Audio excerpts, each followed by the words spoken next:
아멘. 우리 시간에 요나서 1장 말씀 보겠습니다. 요나 1장 우리 1절부터 17절까지 말씀을 우리 살펴봐야 되는데 약간 길지만 한번 우리 함께 선포하도록 하겠습니다. 오늘 요나서 1장 말씀을 함께 나눌 텐데요. 요나서 1장 1절부터 17절까지 말씀을 전절 여러분들 한 절 한 절씩 교독합니다. 여호와의 말씀이 아미떼의 아들 요나에게 임하니라. 이르시되 너는 일어나 저 큰 성읍 니느웨로 가서 그것을 향하여 외치라. 그 악독이 내 앞에 상달되었음이니라 하시니라. 그러나 요나가 여호와의 얼굴을 피하려고 일어나 다시소로 도망하려 하여 욥바로 내려갔더니 마침 다시소로 가는 배를 만난지라.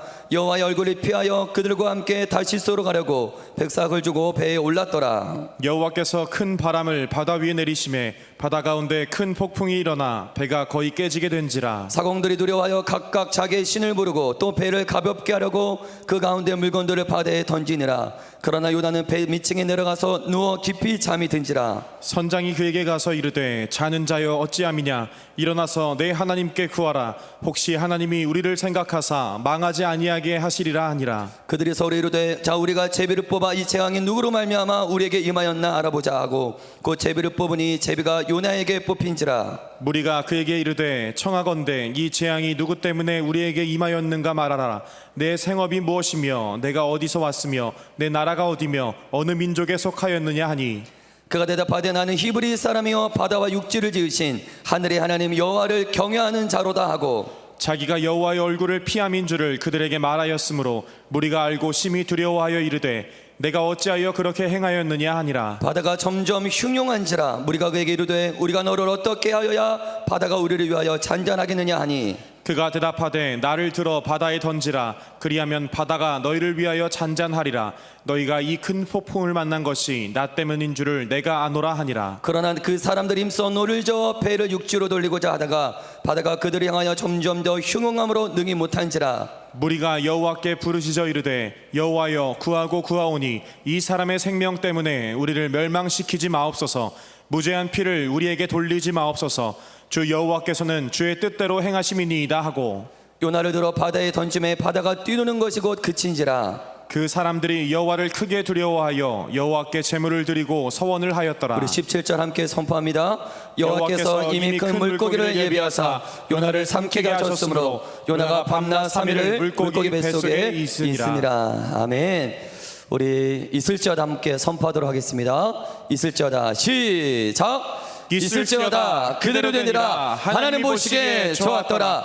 있을지어다 그대로 되니라. 하나님 보시기에 좋았더라. 있을지어다 그대로 되니라. 하나님 보시기에 좋았더라. 우리 잘됩니다 선포하겠습니다. 시작. 잘됩니다. 더 잘됩니다. 갈수록 더 잘됩니다. 잘됩니다. 더 잘됩니다. 갈수록 더 잘됩니다. 잘됩니다. 더 잘됩니다. 갈수록 더 잘됩니다. 아멘. 오늘 요나서에 대해서 여러분들과 함께 은혜를 나누기를 원하는데요. 제가 유튜브 목사님들 요나의 설교에 하신 목사님들 유튜브 보니까 요나라는 이름을 가지고 이행시를 어떤 목사님이 지으시더라고요. 그 이행시를 제가 듣고 참 간단하면서도 의미가 있다. 요나서 전체의 메시지를 이 이행시에 담아내는 그런 이행시가 있는데요. 이 이행시를 저도 여러분들에게 한번 소개를 하고 말씀을 이어서 하도록 하겠습니다. 여러분들이 요나 이렇게 운을 띄워주시면 제가 이행시를 하도록 하겠습니다. 운 띄워주세요. 시작. 요나가 바로 나다. 아멘. 이해를 아직 못하신 것 같아요. 다시 한번 이해를 돕기 위해서 한 번만 더 운 띄워주십시오. 요나가 바로 나다. 요나가 누구라고요? 내가 요나다. 오늘 요나서 말씀을 통해 요나의 모습, 요나의 행동이 나의 행동은 아닌가, 나의 모습은 아닌가, 이러한 점검을 하면서 오늘 메시지를 들으시는 여러분들 되게 주님 이름으로 축복합니다. 여러분 성경을 보면 다양한 배경을 가진 사람들이 있어요. 하나님께서는 사람을 쓰실 때 성경 안에는 수많은 하나님으로부터 쓰임받은 수많은 사람들이 등장하는데 그들은 각기 다양한 배경을 가진 자였습니다. 그 중에는 왕들도 있었고요, 그 중에는 어부도 있었고 또 그 중에는 뽕나무를 재배하는 사람들도 있었어요. 하나님께서는 사람을 사용하실 때 특정한 계층에 있던 사람만 쓰신 것이 아니라 다양한 배경을 가졌던 사람들을 택하셨고 하나님의 목적에 따라 그들을 사용하신 줄 믿습니다. 그 가운데서도 오늘 저와 여러분들이 함께 살펴볼 이 요나는 매우 이례적인, 매우 특이한 그런 사람이었어요. 여러분, 주일학교 때부터 요나에 대해서 많은 설교를 들었을 텐데요. 여러분들 요나하면 떠오르는 뭐 이미지나 뭐 떠오르는 영상되는 그런 뭐 그 생각들이 있으십니까? 요나하면 딱 떠오르는 이미지가 뭐예요? 물고기, 고래. 맞습니다. 이 정답이 나올 줄 알았어요. 저도 요나하면 어렸을 때부터 고래, 뭐 큰 물고기 이러한 이미지가 떠오를 것입니다. 이처럼 요나는 성경의 수많은 인물 가운데도 주일학교, 특히 동심이 가득한 아이들에게서 가장 호기심을 불러일으키는 인물 가운데 하나가 바로 요나라고 볼 수 있습니다. 제가 짐작하건대 큰 물고기, 고래, 백석을 가장 잘 아는 사람이 아마 인류 가운데 요나가 아닐까 그런 생각을 하게 됩니다. 뭐 물고기 학자보다도 요나는 직접 백석을 한번 들어갔다 나왔기 때문에 요나보다도 고래, 백석을 훤히 아는 사람이 어디 있겠어요. 여러분, 요나서는 총 4장으로밖에 이루어지지 않아요. 하지만 고래 사건 이외에도 요나서 안에는 정말 흥미진진한 메시지들이 이 요나서 안에 듬뿍 들어 있습니다. 여러분, 요나에게 붙여진 별명들이 많이 있어요. 요나에게 붙여진 수식어들이 많이 있는데요. 정리해보면 첫 번째로 요나는 따라하겠습니다. 방탕한 선지자였습니다. 요나는 방탕한 선지자라는 불명예스러운 수식어를 가진 자였어요. 여러분, 왜 요나에게 방탕한 선지자라는 이런 수식어가 따라 붙었을까요? 그 이유는 선지자 가운데 요나만이 하나님이 주신 사명이 싫다고, 그 사명이 마음에 안 들다고 거부하고 도망했던 선지자가 요나가 유일했기 때문입니다. 성경에 있는 수많은 선지자 중에 그 사명이 싫다고, 하나님이 주신 사명이 싫다고 도망간 선지자는 요나밖에 없어요. 두 번째 요나는 따라하겠습니다. 최초의 이방 선교사. 두 번째 요나에게 붙여지는 수식어는 그 최초의 이방 선교사라는 그런 수식어가 있어요. 그 이유가 뭐냐면 요나가 받은 사명이 뭐냐면 2절을 보면 너는 일어나 저 큰 성읍 니느웨로 가서 그것을 향하여 외치라. 너는 일어나 저 큰 성읍 니느웨로 가서 그것을 향하여 외치라. 하나님은 이전에는 여러 선지자들에게 뭐 사명 말씀하실 때 이러한 사명을 말씀하신 적이 없었어요. 자신의 나라 이스라엘을 떠나 남유다를 떠나 이방 도시로 가서 말씀을 전하라. 이러한 사명을 내리신 적이 단 한 번도 없습니다. 물론 예레미야나 이사야나 아모스 선지자는 이방 나라들을 향해서 예언의 말씀은 했긴 했어요. 하지만 직접 다른 나라, 본래 나라를 떠나 이방 나라에 가서 메시지를 전했던 이런 선지자는 한 명도 없습니다. 구약에서 요나만이 이방 나라, 다른 나라에 가서 말씀을 전했던 선지자가 요나가 유일해요. 그래서 신학자들은 요나가 최초의 이방 선교사라는 그러한 수식어를 붙였다는 것입니다. 세 번째로 요나에게 붙여진 수식어는 예수님의 부활을 예표한 선지자였다는 거예요. 여러분, 많은 사람들은 요나가 고래 뱃속에서 3일 만에 고래 뱃속에 3일 동안 있었다가 고래 뱃속에서 3일 만에 살아났다는 사실을 많은 사람들이 믿지를 않아요. 어떻게 과학적으로 그게 증명이 되냐? 여러분, 사실 과학적으로 보면 고래 먹잇감들은 뱃속에 들어가자마자 그 위에서 나오는 염산으로 인해서 다 며칠 만에 소화돼요. 분해됩니다. 역시 요나도 고래 입장에서 보면 먹잇감이었기 때문에 고래 뱃속에 들어가는 순간 뭐 며칠 지나지 않아 소외되고 분해되는 게 과학적으로 당연한 거였어요. 그러니까 사람들은 이거 도저히 불가능하다. 요나가 고래 뱃속에서 3일 만에 살아났다는 것은 과학적으로 이중될 수가 없다. 하지만 여러분, 요나의 이야기는 사실인 줄 믿습니다.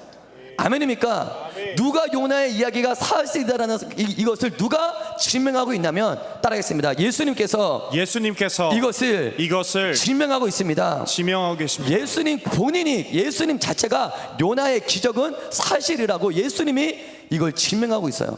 우리 마태복음 12장 38절부터 한번 40절까지 말씀을 한번 함께 선포하겠습니다. 시작. 그때 서기관과 바리새인 중 몇 사람이 말하되 선생님이여 우리에게 표적 보여주시기를 원하나이다. 예수께서 대답하여 이르시되 악하고 음란한 세대가 표적을 구하나 선지자 요나의 표적밖에는 보일 표적이 없느니라. 요나가 밤낮 사흘 동안 큰 물고기 뱃속에 있었던 것 같이 인자도 밤낮 사흘 동안 땅속에 있으리라. 예수님 당시 바리새인들과 서기관들은 예수님 당신이 정말 구원자고 하나님의 아들이라면 우리에게 표적을 보여주십시오. 표적을 보여주십시오. 그러자 예수님은 악하고 음란한 세대에게 보여줄 표적은 요나의 표적밖에 없다라고 예수님은 말씀하십니다.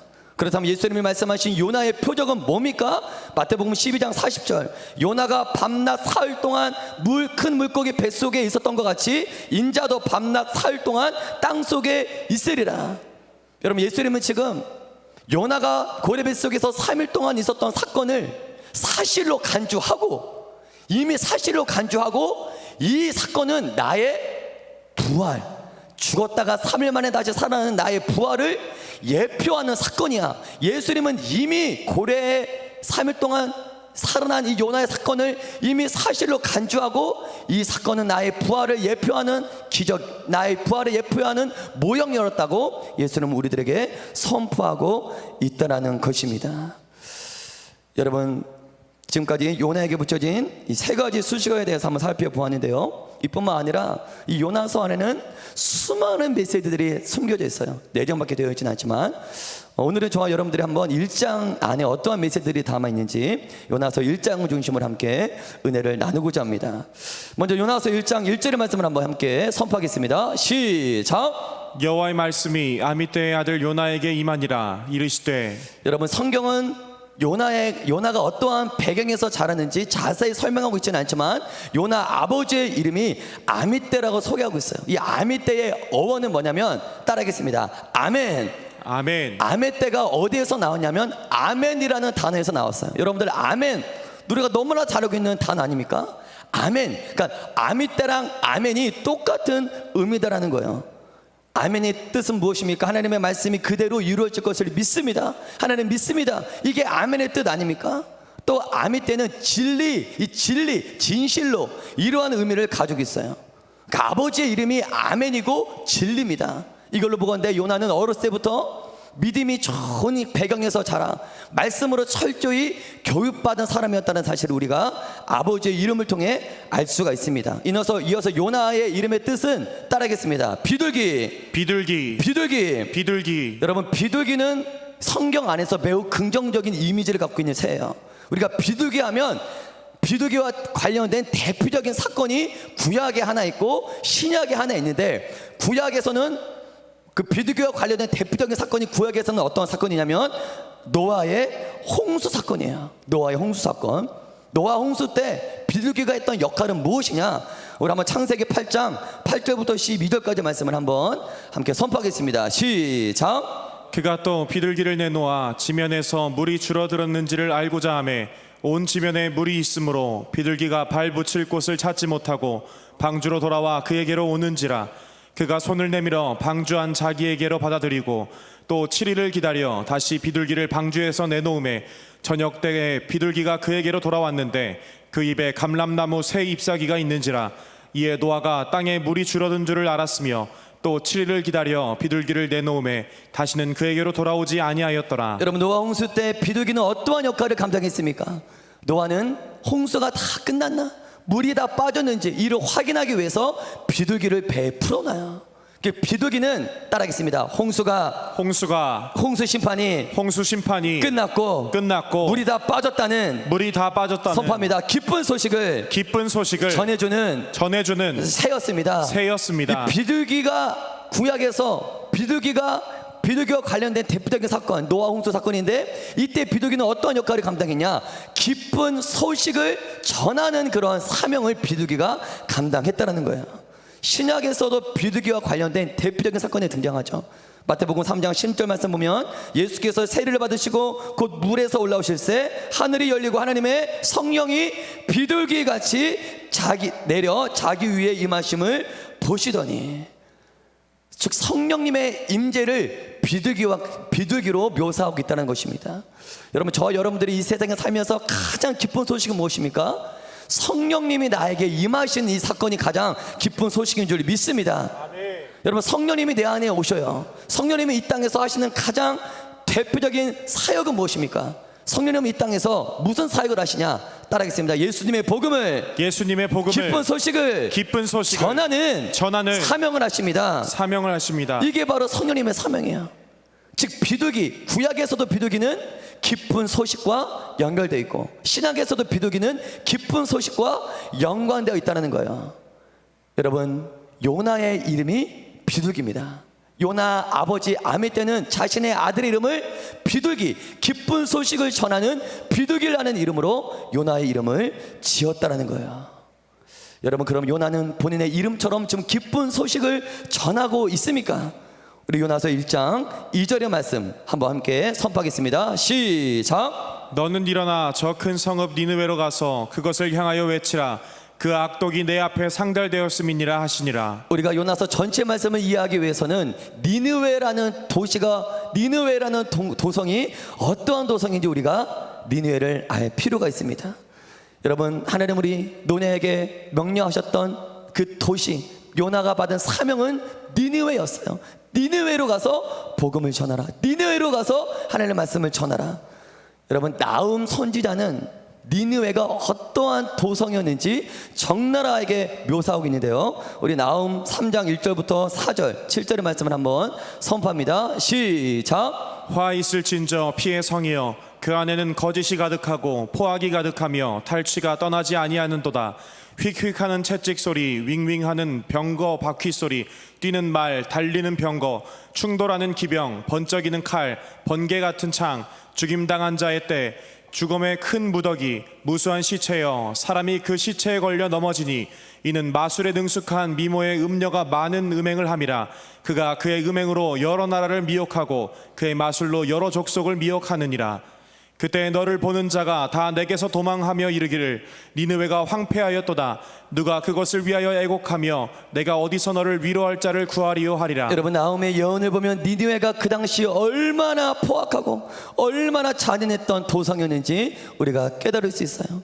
니느웨는 여러분들이 잘 아는 아수르 제국의 수도입니다. 니느웨 아수르 제국의 수도가 바로 니느웨였어요. 여러분, 아시리아라고 하는 이 제국과 관련된 여러 가지 역사 유물들이 요즘에 발굴되고 있는데요. 최근에 그 아수르 왕이었던 살만 에셀 3세가 남긴 돌기둥이 있습니다. 세상 모든 사람들은, 역사학자들은 이 돌기둥을 보고 경악을 금치 못했어요. 그 이유가 뭐냐면 살만 에셀 3세는 이 돌기둥에 수많은 글들을 새겼는데 그 글의 내용이 뭐냐면 소름 끼칠 정도로 잔인한 내용들이 그 돌기둥에 새겨져 있었습니다. 아수르 제국이 나라를 정복하고 나라를 침략했을 때 침략당한 사람들을 어떻게 잔인하게 고문했는지, 어떻게 죽였는지 너무나 소름 끼칠 정도로 자세하게 그 돌기둥에 그 왕은 새겼다는 것입니다.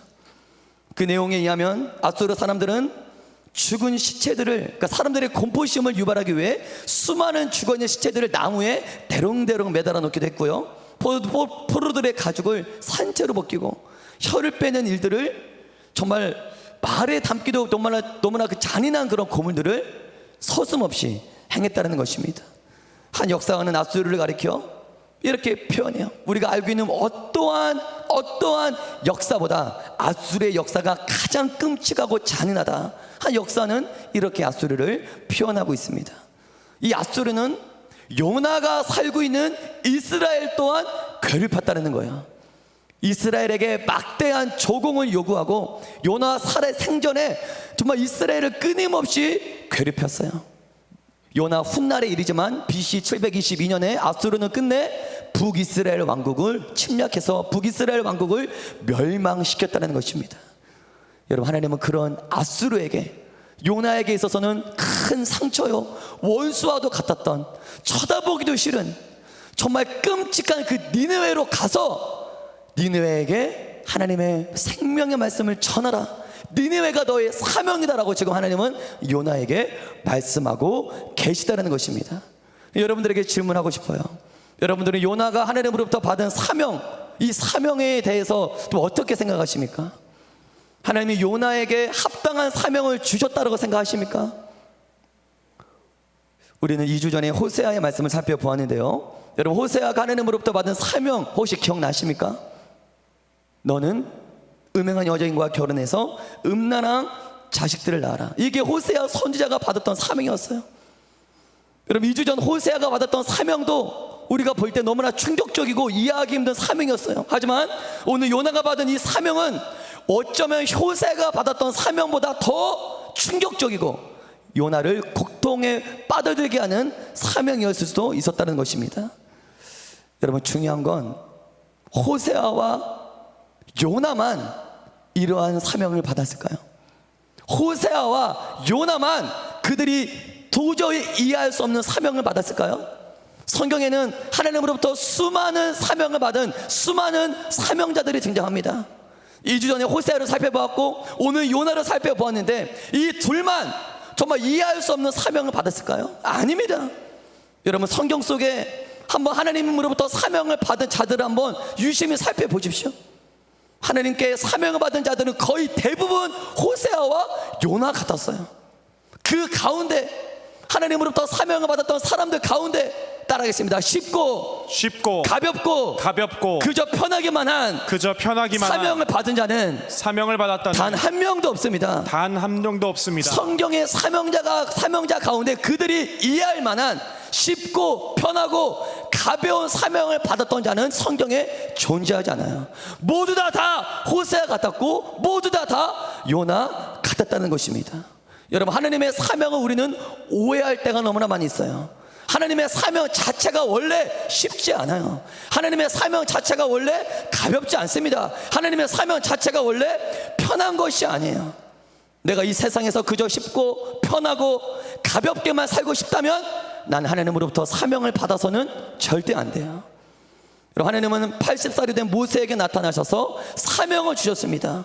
80살 노인이 받았던, 이 모세가 받았던 사명은 무엇입니까? 출애굽기 3장 10절을 보면 이제 내가 너를 바로에게 보내어 너에게 내 백성 이스라엘 자손을 애굽에서 인도하여 내리라. 모세가 받던 사명이, 이거는 그 당시 최강의 국력을 가졌던 애굽을 상대하라. 본인이 태양신이라고 자부했던 바로를 상대하라. 노인 모세가 감당하기에는 너무나 버거운 사명이었어요.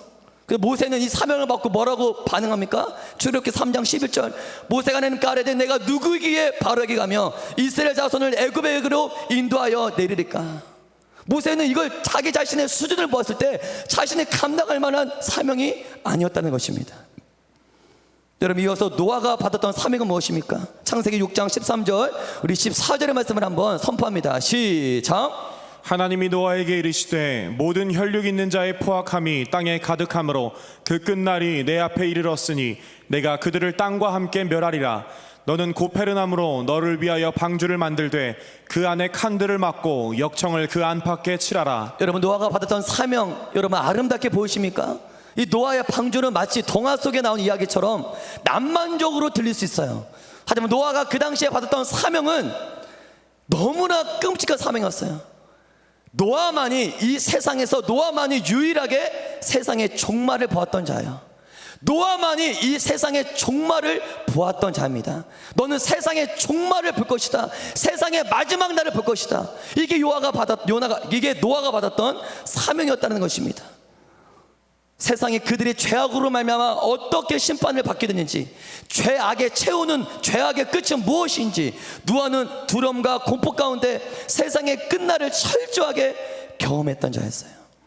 노아가 하나님으로부터 내가 이 세상을 심판할 거야, 이 땅에 존재하는 모든 혈육은 다 죽게 될 거야, 오직 너와 네 가족만이 살아남게 될 거야, 이 사명을 딱 받는 순간 노아는 마음이 어땠을까요? 노아가 밖에 나가서 바라보는 모든 사람들이 이제 다 죽어야 되는 사람들이에요. 다가올 심판에 의해 다 죽게 될 사람들로 노아는 보였다는 것입니다. 노아의 하루하루의 삶이 무거운 십자가의 삶이었어요. 홀로 세상의 종말을 준비해야 하는 노아의 심정이 얼마나 두려웠고 얼마나 외로웠겠습니까? 이게 바로 사명자예요. 이게 사명자입니다. 여러분, 예레미야가 받은 사명은 또 어떻습니까? 예레미야는 어떤 선지자보다 자신의 종족 유다를 끔찍이 사랑했어요. 예레미야를 눈물의 선지자라고 말하지 않습니까? 예레미야가 받았던 사명은 뭐냐면 자신이 그토록 사랑하는 종족들을 향해 죄를 선포하고 축복의 메시지가 아닌 저주의 메시지, 심판당한다. 반드시 우리 종족은 바벨론에 의해서 멸망당한다. 너희들은 반드시 바벨론의 포로가 될 것이다. 그 당시 예레미야가 선포한 그 당시에 남유다는 태평성대였어요. 그때 예레미야는 저주를 선포하고 자신이 사랑하는 자신의 종족들을 향해 심판을 예레미야가 왜 예레미야라고 왜 이러한 저주의 메시지를 선포하고 싶었겠습니까? 이게 사명이었기 때문에 예레미야는 이 사명, 이 메시지를 선포했던 거예요. 예레미야는 이 사명 때문에 거짓 선지자들에게 따귀도 맞고요, 모함을 받아 구덩이에 갇히기도 했습니다. 이게 바로 예레미야가 받았던 사명이에요. 여러분, 하나님께 쓰임받은 인물 가운데 다시 한번 따라하겠습니다. 쉽고 편하고 가벼운 사명을 감당하는 자는 단 한 명도 없습니다. 하나님의 사명을 감당하기 위해서 때로는 외톨이가 되어야 돼요. 하나님의 사명 때문에 때로는 외톨이가 되어야 하기도 하고, 사람들의 조롱과 핍박을 받고 사람들의 원수와 같은 존재로 내가 살아가야 하기도 합니다. 하나님의 사명을 위해서라면 세상의 부와 명예와 가치는 아예 기대조차 해서는 안 되었어요. 이게 바로 성경 속 사명자들이 살았던 그들의 삶의 방식이었다는 것입니다. 여러분, 지금까지 하나님의 사명을 그저 화려하고 멋있고 낭만적인 모양으로만 생각했다면 우리가 오해하고 있는 거예요. 지금껏 내가 하나님으로부터 사명을 좀 기대하고 하나님으로부터 사명을 기다릴 때 좀 낭만적이고 멋지고 화려한 그런 사명을 받기를 내가 현재 기다리고 있다면 그 생각을 내려놓아야 할 줄 믿습니다. 저도 철없을 신학대학교 때 큰 교회 담임하시는 목사님, 능력 있는 부흥 강사님 보고 하나님, 저도 저렇게 쓰임받고 싶어요. 나도 저렇게 큰 목회하고 싶어요. 화려하고 멋지게. 나도 그러한 하나님의 사명을 기대했어요. 기다렸어요. 하나님이 그러한 사명을 저에게 주기를 원했어요. 근데 그게 아니라는 거예요. 여러분들은 현재 하고 있는 그 일이, 여러분들이 품고 있는 그 비전이 정말 하나님으로부터 받은 사명이 맞습니까? 따라하겠습니다. 현재 내가 하고 있는 그 일이, 내가 품은 그 비전이 정말로 하나님으로부터 받은 사명이 맞습니까? 하나님의 사명과는 전혀 상관없이 내가 계획하고 내가 원하고 내가 하고 싶은 그 일을 하면서 난 하나님의 사명대로 살아가고 있어, 난 하나님의 사명대로 지금 하고 있어, 그렇게 오해하고 있지는 않은지 우리 자신을 점검해야 될 줄 믿습니다. 여러분, 제가 분별할 수 있는 한 가지의 제가 팁을 드릴게요. 내가 정말 지금 하나님으로부터 받은 그 사명대로 살아가고 있다면, 그 사명을 품고 있다면 그런 자에게 나타나는 분명한 증거가 하나 있어요. 내가 정말 하나님의 사명대로 살고 있는지 그렇지 않은지 뭘 보면 알 수 있냐면, 하나님의 사명대로 살아가는 자는, 따라하겠습니다, 이 세상에서 절대로 편하게만 살아갈 수 없습니다. 하나님의 사명을 내가 받고 그 사명대로 살아가고 있다면 그 자는 절대로 이 세상에서 편하게만 살아갈 수가 절대 없어요. 하나님의 사명을 받은 자는 이 세상, 하나님의 사명을 받은 사람 중에 이 세상에서 편하게 살았던 자는 한 명도 없습니다. 현재 여러분들이 하고 있는 그 일이 하나님의 사명입니까? 아니면 나의 일이 아닙니까? 여러분들이 그저 편하게만 지금 살아가고 있다면 하나님의 사명과는 동떨어진 삶을 살아가고 있는 거예요. 하나님의 사명을 받아 그 사명대로 살아가고 있다면 그 자는 이 세상에서 마냥 편하게만 살아갈 수가 없다는 것입니다. 여러분, 본문으로 돌아와 하나님은 요나에게 사명을 주세요. 어떤 사명이냐면 불편한 사명, 요나를 힘들게 하는 사명, 요나를 너무나 고통스럽게 하는 사명. 하나님은 다 알고 있어요. 요나가 아수르와 니느웨를 얼마나 싫어하는지, 얼마나 고통스러운지 하나님은 알고 있어요. 그럼에도 불구하고 하나님은 요나에게 니느웨로 가라는 사명을 주고 계십니다. 우리는 이 사실을 통해 매우 중요한 사실을 하나를 깨달을 수 있어요. 사명과 관련해서 한번 선포하겠습니다. 하나님은 절대로 중요해요. 내 눈치를 보면, 내 물질을 보면, 그게 내 눈치를 보면 사명을 주시는 분이 절대 아닙니다. 절대 아니라 하나님은 나에게 사명을 딱 주실 때, 너 이거야, 네 사명은 이거, 너 평생 요거 위해서 해 할 때 내 눈치를 절대 보지 않아요. 내 눈치를 보고 사명 주시 하나님은 절대 아니에요. 하나님이 요나의 눈치 봤다면 요나에게 니느웨 가라는 사명을 절대 주지 않았을 것입니다.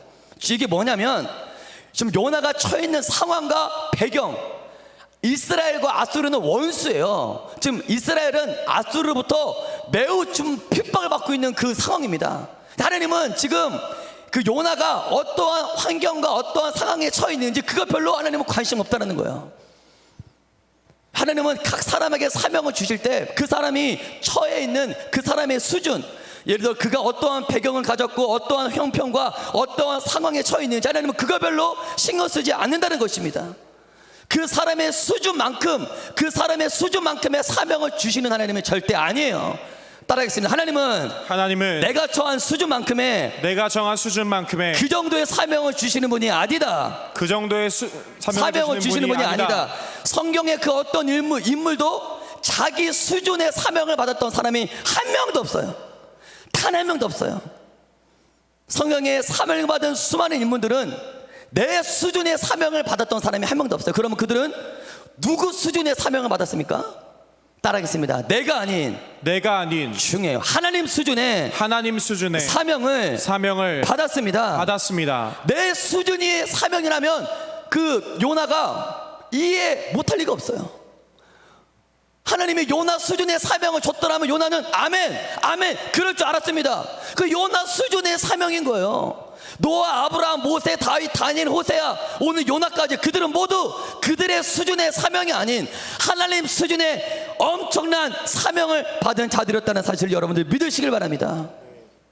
중요한 것은 저와 여러분들도 마찬가지예요. 여러분들이 하나님으로부터 사명을 받을 때 내가 가진 가정 배경이 이렇고 내가 처해 있는 상황이 이렇고 지금 내 수준이 이렇다고 하나님의 사명을 내 수준으로 제한시키지 말라라는 것입니다. 요나는 요나의 수준으로는 절대로 그들의 원수 니느웨에 가서 복음을 증거할 수 없었어요. 요나의 수준으로는 니느웨를 미워하고 니느웨만 생각하면 정말 화가 납니다. 상처입니다. 상처. 이게 요나 수준이에요. 요나의 수준으로는 절대로 니느웨에 가서 하나님의 말씀을 전할 수 없어요. 하지만 하나님은 네 수준이 아니라 나의 수준을 너에게 주겠노라. 할렐루야. 나의 수준이 아니라 하나님 수준의 사명을 우리들에게 주시는 줄 믿습니다. 이게 축복이라는 거예요. 그리고 하나님 수준의 사명을 받았을 때 내 수준의 이성과 생각으로 어떻게 하나님 수준의 사명을 내가 이해할 수가 있겠습니까? 어쩌면 하나님 수준의 사명이 이해되지 않는 것은 당연한 것일 수도 있어요. 당연해요. 오세아에게 음행한 여자랑 결혼해라, 없느라 자식들을 낳아라. 이거 어떻게 호세아 수준으로 이 사명을 이해할 수 있겠냐고. 하나님 수준의 사명을 받았기 때문에. 오늘 저와 여러분들이 하나님으로부터 어떠한 사명을 받았던 간에 따라하겠습니다. 이해되지 않는 것이 하나님의 사명입니다. 내가 다 이해할 수 있다면 그게 뭔 하나님의 사명입니까? 이해할 수 없는 사명이 왔을 때 그게 정답이에요. 할렐루야. 하나님은 내 힘과 배경과 내 수준으로는 도저히 이해되지도 감당할 수도 없는 하나님의 수준의 사명을 나에게 주시고 그 사명을 내 능력이 아닌 본인의 능력과 지혜로 직접 이루시는 분이라는 사실을 여러분들이 믿으시길 바랍니다. 저 여러분들도 어떠한 내 초라한 나의 배경 보지 마세요. 어차피 하나님은 여러분 수준의 사명 주지 않아요. 하나님은 하나님 수준의 사명을 여러분들에게 주시는 줄 믿습니다. 그 여러분들은 아멘으로 받으셔야 돼요. 이해되지 않아도 받으셔야 돼요. 하나님 수준이기 때문에 이해되지 않는 게 정상이에요. 요나는 본인 수준으로 이걸 이해했기 때문에 요나서 1장 3절 보면 어떡합니까? 도망가는 거예요. 우리 요나서 1장 3절의 말씀을 한번 선포합니다. 시작. 그러나 요나가 여호와의 얼굴을 피하려고 일어나 다시스로 도망하려 하여 요바로 내려갔더니 마침 다시스로 가는 배를 만난지라 여호와의 얼굴을 피하여 그들과 함께 다시스로 가려고 뱃삭을 주고 배에 올랐더라. 여러분 이 3절을 통해 그 당시 요나가 얼마나 하나님의 얼굴을 피하고 싶었는지, 여러분 다시스는 오늘날로 스페인입니다. 그 당시 세계지도 지구본이 그 당시 없었기 때문에 그 당시 이스라엘 사람들에게 있어서 서쪽 땅 끝은 다시스였어요. 다시스 그 너머 세상에 없는 줄 알았습니다. 즉 요나는 서쪽 끝 다시스, 오늘날 스페인으로 도망가요. 세상 끝으로 도망간 거예요. 여러분 하나님이 가라고 명령하신 니느웨는 오늘날 지리적으로 보면 이란을 가리키고 있어요. 이스라엘 기준으로 볼 때 이란은 동쪽에 있습니다. 하나님은 동쪽으로 가라 하지만 요나는 서쪽 끝으로 가요. 즉 하나님의 사명과 정반대 방향으로 요나는 지금 도망가고 있다는 것입니다. 여러분 하나님은 요나는 왜 하나님의 사명을 정반대로 도망갈까요? 그게 상처가 아닐까요? 상처, 아픔. 따라하겠습니다. 하나님은 나의 상처를 비전으로 사명으로 바꿔주신다. 아멘. 하나님의 사명을 버리고 하나님의 얼굴이 피해 도망갔지만 하나님은 끝까지 요나를 추격하십니다. 할렐루야. 하나님은 사명자를 절대 잃어버리지 않아요. 아멘. 하나님은 절대 실수하지 않아요. 여러분들에게 주었던 사명은 절대 사라지지도 않고, 여러분들이 무슨 죄를 지었어도, 여러분들이 초등학교 때 하나님 앞에 서운했습니까? 중학교 쓰러낼 때 하나님 앞에 헌신했습니까? 여러분들이 최고의 하나님과 영적인 절정의 첫사랑을 나눴을 때 하나님으로부터 받았던 사명은 내가 그 사이에 어떠한 죄를 지었어도 절대 없어지지 않았어요. 믿으십니까? 아멘. 최고의 첫사랑 관계 가운데 하나님부터 받았던 그 사명은 내가 무슨 반역과 무슨 죄를 지었어도 여전히 유효하다라는 사실을 믿으시길 바랍니다. 하나님은 절대 그 포기하지 않아요. 끝까지 요나를 추격하지 않습니까? 요나서 1장 4절 5절 보면 여호와께서 요나서 1장 4절 5절의 말씀을 한번 선포합니다. 시작. 여호와께서 큰 바람을 바다 위에 내리심에 바다 가운데 큰 폭풍이 일어나 배가 거의 깨지게 된지라. 사공들이 두려워하여 각각 자기의 신을 부르고 또 배를 가볍게 하려고 그 가운데 물건들을 바다에 던지니라. 그러나 요나는 배 밑층에 내려가서 누워 깊이 잠이 든지라. 여러분 이 메시지 안에 참 우리가 깨달아야 되는 중요한 영적인 메시지가 있는데요. 여러분 이 배 안에는 좀 폭풍이 지금 이 배를 때렸죠. 배가 곧 깨지게 되었습니다. 그리고 이 배 안에는 지금 요나만이 하나님을 믿고 있어요. 하나님을 믿는 요나와 하나님을 믿지 않는 불신자 뱃사람들이 같은 배 안에 타고 있어요. 즉 하나님을 믿는 요나와 믿지 않는 자들이 함께 폭풍을 맞이했다는 것입니다. 여러분 같은 배에 타고 있는 거예요. 지금 믿는 자가 믿지 않는 자가. 이 배는 우리가 무엇을 의미하는지 여러 가지로 적용해 볼 수 있습니다. 어쩌면 이 배는 신자와 불신자가 함께 속해 있는 이 거대한 세상일 수도 있어요. 이 배는 작게는 우리나라일 수도 있고, 더 작게는 믿는 나와 믿지 않는 우리 부모님이 함께 속해 있는 내 가정일 수도 있습니다. 여러분 요나와 불신자들이 탄 그 배에 폭풍이 불어 배가 깨지게 된 것처럼 이 세상에 엄청난 폭풍이 불어 닥칠 수도 있고, 내 가정에 엄청난 폭풍이 불어 닥칠 수도 있고, 우리나라에 엄청난 폭풍이 불어 닥칠 수도 있어요. 여러분 중요한 건 5절을 보면 아주 신기한 일이 일어났는데, 5절을 보면 하나님을 모르는 이방인들은 어떻게 하겠냐면 요나보다 더 올바른, 더 합당한 행동을 보이고 있어요. 각각 그들의 신을 부르고 배를 가볍게 하기 위해 물건들을 바다에 버리고 있어요. 요나는 지금 뭐하고 있습니까? 배 가장 밑에 잠을 자고 있어요.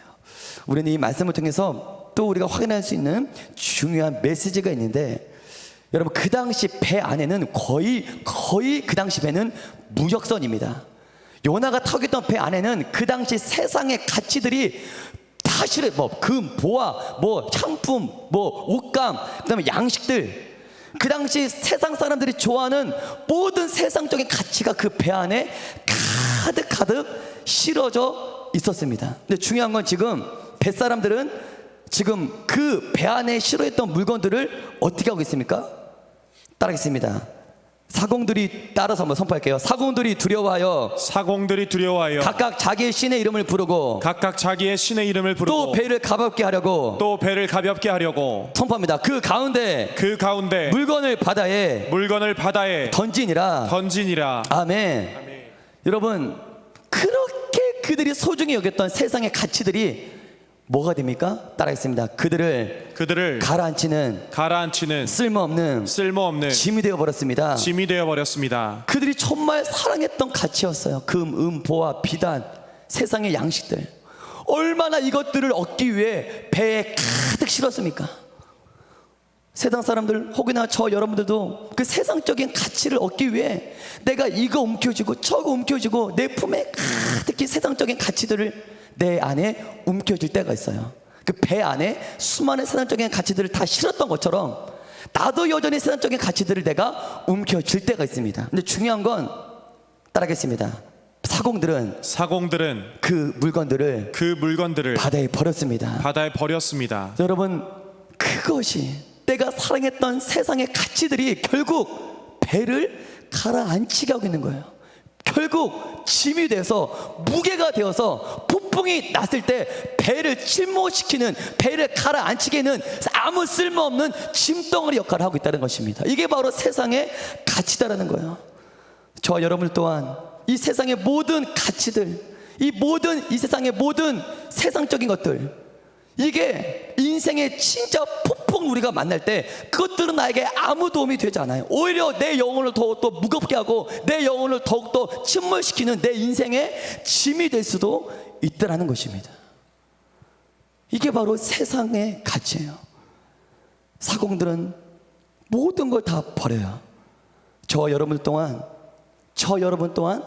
내가 일생 가운데 열심을 내어 배에 실었던, 내가 인생 가운데 열심을 내어 내가 움켜쥐었던 세상적인 가치들을 버릴 때가 와요. 버려야 할 때가 와요. 버려야 할 때가 온다니까요. 하나님의 폭풍 앞에서 버려야 할 때가 옵니다. 하나님은 폭풍이라는 고난을 통해 내가 움켜쥐기는 세상의 모든 가치들, 헛된 가치들을 다 버리게 하신다는 거예요. 저 여러분들은 이 메시지를 통해 오직 하나님만 움켜쥐는 우리 청년들 되길 주님의 이름으로 축복합니다. 주님의 이름으로 축복합니다. 여러분, 우리 요나서 1장 우리 5절 후반부를 보면, 그러나 요나는 배 밑층에 내려가서 누워 깊이 잠이 든지라. 여러분, 이 폭풍이 누구 때문에 왔습니까? 여러분, 지금 이들은 누구 때문에 고난받고 있습니까? 배에는 요나뿐만 아니라 사공들, 믿지 않는 이방인들도 타고 있는데, 지금 이방인들이 누구 때문에 폭풍을 맞이하였습니까? 다른 사람들이 아니에요. 그들 때문이 아니에요. 요나 때문에 지금 그들이 폭풍을 지금 닥쳤다는 것입니다. 근데 정작 본인 때문에 폭풍이 다 닥쳤는데도 불구하고 요나는 지금 가장 배 밑에서 잠을 자고 있어요. 우리는 이걸 통해 또 하나의 메시지를 우리가 발견할 수 있는데요. 여러분, 요나는 오늘날 누구를 가리킬까요? 따라하겠습니다. 아까 처음에 얘기했죠. 요나는 한 번만 더 선포해 주세요. 까먹었네. 한 번만 더. 우리 아까 이행시 했잖아. 요거 말하려고 한 건데. 요나는 요하면 내가 얘기해야죠. 자, 운을 띄워주세요. 요나가 바로 나다. 왜 이렇게 썰렁해지죠? 이 요나가 바로 나예요. 오늘 이 본문에 있는 요나가 바로 오늘날 교회를 가리키고 있어요. 영적으로 깊은 침체의 잠에 빠져있는 교회, 영적으로 아무런 기능도 하지 못하는 교회. 요나가 깊은 잠에 든 것처럼 저 여러분들 또한 이 세대 가운데 깊은 영적인 잠에 빠져있진 않는지 우리 자신을 한번 돌아봐야 될 줄 믿습니다. 오히려 세상 이방인들이 더욱더 좀 살아보려고 발버둥 치는데, 교회가 정말 폭풍을 잠재울 수 있는 교회가 지금 영적으로 잠들어 있는 채 아무런 역할을 하고 있지 못한다는 것입니다. 세상에 폭풍이 불어닥친 이유, 어쩌면 코로나 또한, 이러한 코로나가 세상에 불어닥친 이유는 교회가, 바로 요나가 하나님의 사명을 버렸기 때문이요. 이 세상의 이 폭풍이 사그러지지 않는 이유 또한 요나가 영적으로 깊이 잠들어 있는 것처럼 교회가 영적으로 깊이 잠들어 있기 때문이라는 것입니다. 여러분, 말씀을 시간에 대해서 좀 정리하도록 하겠는데요. 이제 제비를 뽑아요. 제비를 뽑아서 이 폭풍이 누구 때문에 왔냐? 요나가 뽑히지 않습니까? 그 요나가 이제 뭐라고 하냐면, 우리 12절 말씀만 한번 선포하겠습니다. 요나서 1장 12절 말씀, 요나서 1장 12절 말씀 한번 선포합니다. 시작. 그가 대답하되 나를 들어 바다에 던지라. 그리하면 바다가 너희를 위하여 잔잔하리라. 너희가 이 큰 폭풍을 만난 것이 나 때문인 줄을 내가 아노라 하니라. 아멘. 우리 반주해 주시고요. 요나는 이 폭풍은 나 때문에 왔다. 나를 바다에 내어 던지라. 그러면 폭풍이 잠잠게 될 것이다. 실제로 15절을 보면 사람들이 요나를 바다에 던져요. 그럴 때는 어떻게 됩니까? 바다가 뛰노는 것이 그친지라. 할렐루야. 따라하겠습니다. 요나가 죽자 배 사람들이 살았습니다. 요나는 배 사람들을 살리기 위해 자신이 바다에 던져지는 것을 택하게 돼요. 요나 혼자 사망에 갇히자 나머지 모든 사람들이 생명을 얻게 되었습니다. 여러분, 이건 예수 그리스도의 십자가의 대속을 예표하고 있어요. 어쩌면 요나 이 희생은 모든 인류를 살리기 위해 십자가의 죽음을 택하신 예수 그리스도의 십자가를 예표하고 있다는 것입니다. 그리고 이 십자가야말로 교회, 저 여러분들이 세상 가운데 해야 될 사명이요, 하나님이 우리에게 맡기신 사명이다라는 거예요. 우리 마지막 요나서 1장 17절의 말씀을 한번 선포하고 말씀을 정리하겠는데요. 우리 한번 요나서 1장 17절, 어쩌면 오늘 설교의 가장 큰 메시지가 1장 17절이 아닌가 생각해요. 우리 한번 요나서 1장 17절의 말씀을 한번 선포하겠습니다. 시작. 여호와께서 이미 큰 물고기를 예비하사 요나를 삼키게 하셨으므로 요나가 밤낮 3일을 물고기 뱃속에 있으니라. 여러분, 자신을 포기하고 자신을 버리자 요나는 뭘 만납니까? 하나님의 예비하신 은혜를 만났습니다. 아멘. 자신이 살겠다고 하나님의 딱과 얼굴을 피하고 자신 인생, 내 인생 그냥 내가 혼자 살겠다고 도망갔다 요나는 폭풍을 만났어요. 하지만 자신을 내어놓고 자신을 포기하고 자신의 목숨을 희생하면서 바다에 내어 던지자 그 배 한가운데 요나는 하나님의 예비하신 은혜를 만났다는 거예요. 여러분, 하나님의 포기하지 않는 하나님의 끈질긴 사랑, 요나가 하나님의 사명을 버리고 도망갔어도 하나님은 요나를 잊으신 적이 단 한순간도 없습니다. 내가 어떠한 죄와 어떠한 어둠 가운데 헤맨다 할지라도 하나님은 사명자를 버리지 않습니다. 저도 한때 하나님, 내가 20대 초반 그렇게 하나님을 사랑했을 때 받았던 사명 빼앗긴 것 같아요. 마귀 귀신에게 빼앗긴 것 같아요. 절대 빼앗기지 않았어요. 아멘. 요나가 빼앗기지 않았잖아요. 여러분들이 그 사이에 하나님으로부터 귀한 사명을 받고 그 사이에 어떠한 일탈을 했어도 안심하십시오. 하나님의 사명은 유효합니다. 현재 내가 어떠한 환난과 시험 가운데 있다 할지라도 하나님이 큰 물고기를 예비하실 줄을 어떻게 알았어요? 바다 가운데 큰 물고기 고래를 예비해서 그 요나를 살릴 줄 어떻게 예상이나 했겠습니까? 구원의 소망이 하나도 없는 그 바다 한가운데 내가 떨어질지라도 막 구원의 소망, 희망이라고는 정말 사방, 위 아래 사방, 현재 내가 처해 있는 상황이 사방으로 봐도 이건 가망성이 전혀 없어 보여. 사람을 보나 집안을 보나 교회를 보나 내 실력을 보나 이건 뭐 희망이라고는 머리털도 보이지 않는 그 환경 가운데 처해 있다 할지라도 요나가 떨어졌던 바다가 그렇지 않습니까? 이 바다에 빠졌는데 어떻게 요나가 살아요? 이게 그 환경에 처했다 할지라도 하나님은 우리가 상상하지도 못한 큰 고래를, 물고기를 예비해서 요나를 살리시는 분이에요. 믿습니까? 여러분들이 어떠한 불가능한 환경이 있을지라도 하나님은 여러분들이 상상하지도 못하는 그걸 통해 여러분들을 회복시키십니다. 여러분, 여러분들은 하나님의 사명을 감당은커녕 하나님 수준의 사명을 이해하는 것조차 우리가 힘들어요. 하나님의 사명을 감당은 고사하고 그 받는 것조차 우리는 버겁습니다. 하나님의 사명을 감당하기에 턱없이 부족하고 실수와 연약함 투성이지만 하나님은 그런 나를 포기하지 않고 끝까지 나를 통해 그 사명을 완수하십니다. 아멘. 그것이 바로 은혜예요.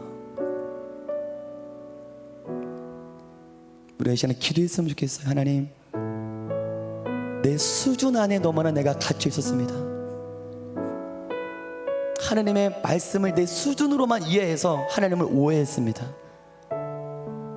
내 수준의 이성과 내 수준의 상식 뛰어넘어 하나님 수준으로 늘 말씀하시는 하나님의 말씀과 사명을 저는 여전히 이해할 수 없어요.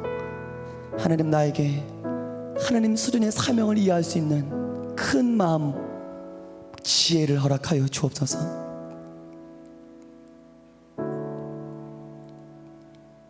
요나는 하나님이 예비하신 그 고래 안에서 영적으로 다시 태어나게 됐어요. 여러분 자신을 바다에 내어 던지십시오. 할렐루야. 따라하겠습니다. 나를 바다에 내어 던지자. 하나님은 절대 여러분들 죽게 하지 않아요. 여러분 뭐 때문에 지금 주저우자 하십니까? 내가 너에게 이 사명을 주었는데 그 나라로 가라. 그 나라가 너의 선교지야. 그 일이 너의 사명이야. 뭐 때문에 주저주자고 계세요? 돈이 없어서 주저주자 하십니까? 인력이 없나요? 내 지식이 부족한가요? 뭐 때문에 하나님의 사명을 받았는데 뭐 때문에 그 사명 앞에 조마조마하십니까? 바다에 뛰어 들으십시오. 여러분, 하나님은 절대 여러분들을, 사명자를 죽게 하지 않으세요. 아멘.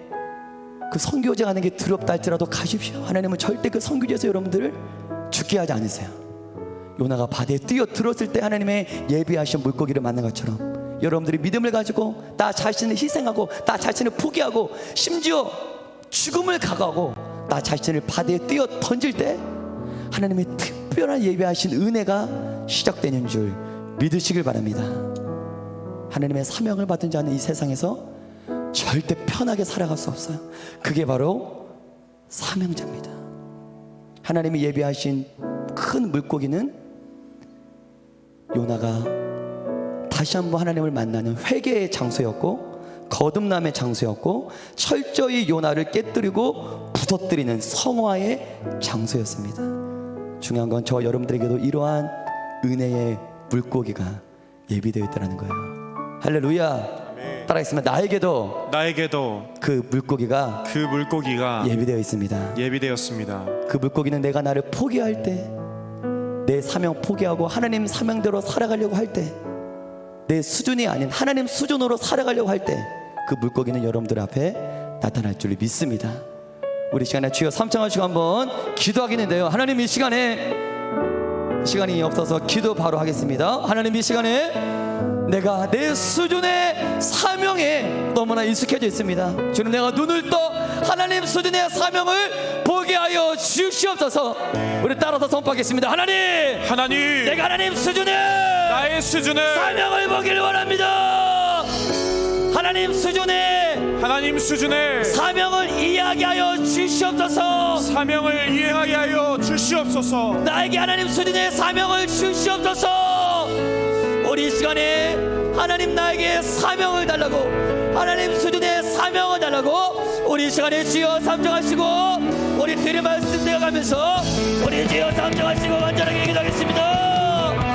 주여,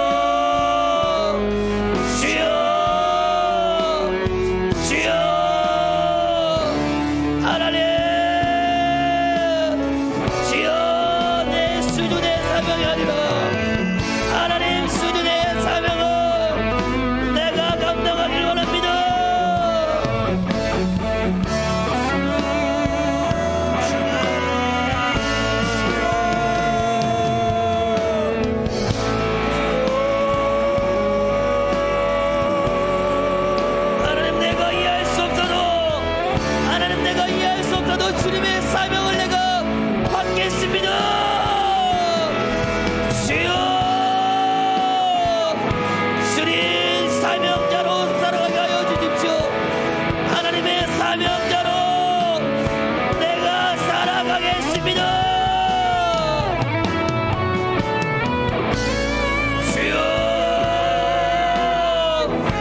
주여,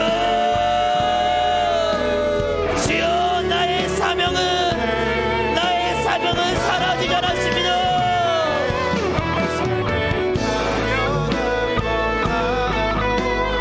없었던 것이 모든 것이 내 은혜, 모든 것이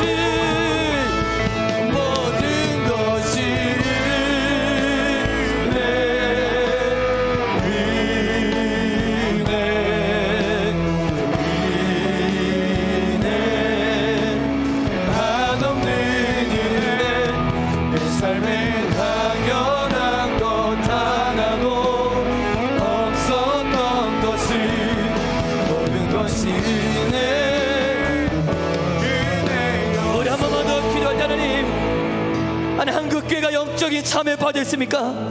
요나가 뱀이채에 깊이 잠에 빠진 것처럼 내가 지금 영적으로 깊은 잠에 빠져 있지 않습니까? 하나님의 사명을 외면한 채, 하나님의 사명을 버린 채 영적인 깊은 잠에 빠졌다면 깨어나게 하여 주십시오. 아멘. 깨어날지어다. 아멘. 깨어날지어다. 아멘. 한국교회가 깨어나게 하여 주십시오. 아멘. 한박교회 청년부가 깨어나게 하여 주십시오. 내가 영적으로 깨어날지어다. 아멘. 우리 주여 상장하시고 간절히 기도하겠습니다. 주여,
따라 살아가는 자요. 하나님의 사명자는 사명대로 살아